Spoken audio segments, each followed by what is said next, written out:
If you want to try it yourself, just click one of the buttons at the top of the page. Hello mga lalabs! Itong crab na to mga lalabs, hugas na po siya. It's already done. It's already washed. But to make sure, I need to wash again.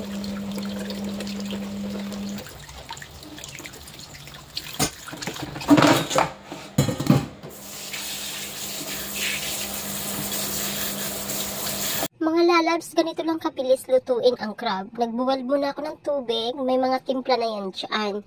At ilalagay ko lang yan siya ng 10 minutes lang talaga. Tapos habang nag-aantay ako doon, naghiwa ko ng bawang. Ayan, kumulo na siya. At kukunin ko na, hahanguin na natin ang crab para hindi masyadong lutong-luto. Kasi hindi masarap yung lutong-luto. Yan, hiwain na, ikakat na for 2 ang crab. Para maliit, kasya sa kuldero. Ayun.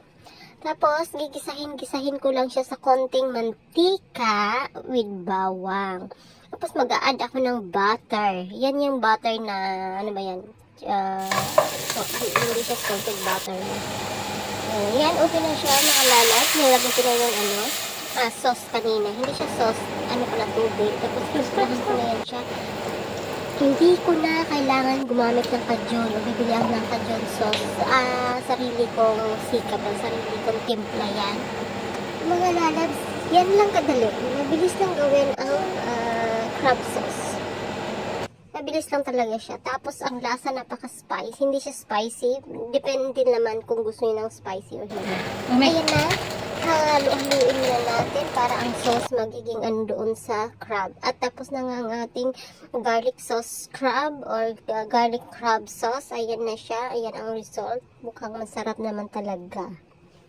Ayan na mga lalabs. Tapos na. At ang sauce na parang kajun ang ginagamit kong sauce. Ayun. Tapos ng ating menu for today.